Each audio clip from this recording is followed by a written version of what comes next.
Good Tuesday morning, everybody. This is Grace, and in this video I want to talk about what some of us might do, some of us who suffer from narcissistic abuse might do to other people, and we don't realize it, that it's harmful to ourselves, and it's even harmful to the person that we're doing it to, or people. And it's basically when we find somebody we really like what they say or they do, or we think of them as a strong person, somebody to model ourselves, a role model. And it could be even, such as a person's size. They seem strong. And what we might do to them is to make them, basically put them on a pedestal.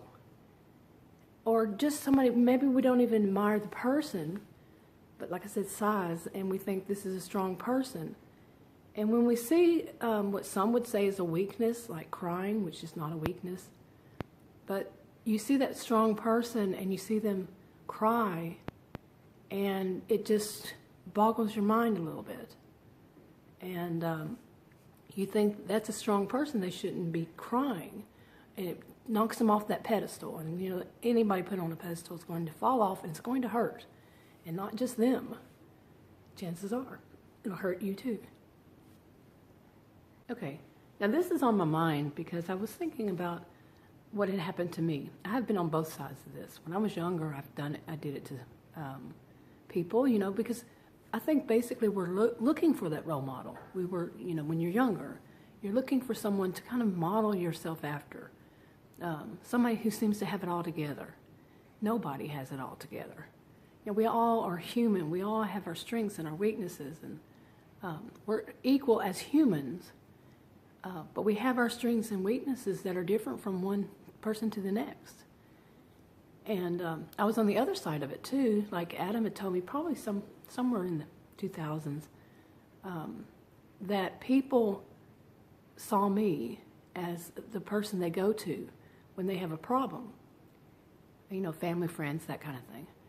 And that they see me as a person who shouldn't have problems, that I don't have problems. My own problems, personal problems, because they saw me as a strong person, and therefore they would not want to hear me having any problems. It confused them, and this was very true, and he wasn't the only person who said it. He said it flat out. Other people said it in other ways, but they would love to tell me their problems, all their problems. And I recently told him that one thing when I look back, I'm doing this existential crisis and the midlife crisis thing, and I looked back on my life and I said, I've never been comforted. Never. In person. That I cannot recall anybody ever, comforting me, saying, that was a bad situation kind of thing, give a hug or something like that, and acknowledge that I had a problem. And I think it develops more in the person who's having it done to them. Okay, and the way I see that it develops in the person it's done to, like me, is that, like myself, I'm using myself as an example. I don't tend to tell people my problems. And I don't tend to cry. Whenever I have cried in the past, of course, I've been around a lot of narcissistic people, so you know how that goes. They will make fun of it. And that's what happened to me, too. So I think I became strong to them. This is to people who believe that crying is a weakness. I don't. But whenever I do or did, they would, it just blew their mind, I guess. They couldn't handle it. They wanted to turn it around or walk away, or instead of comforting me, no, it was just, they couldn't understand that. There's a name for that. But anyway, and I think that it's something that we might do to other people, and those of us who've even had it done to us is just not stopping long enough.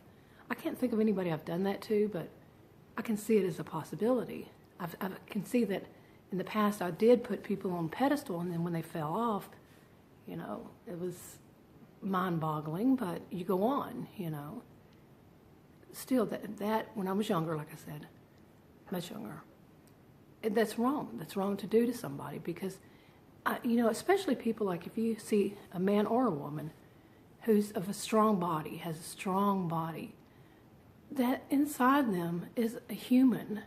Inside that strong body is a human. And with feelings and weaknesses and strengths and feelings, so don't think they're bigger so they're tougher and they can take it all, whatever, you put at them. And unfortunately, it's the more narcissistic type people who won't even consider that. But I think even, those of us who suffer from abuse can do that. Just assume that person's not going to have any problems. They're strong enough to take whatever is thrown at them. No. You hit a strong person, it's going to hurt.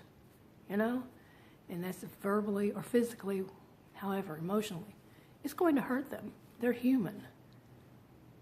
But anyway, that was on my mind today, and I think I'll wrap this one up. I want to do a video about taking risk also, but I'll do that on another video. I'll talk to y'all later.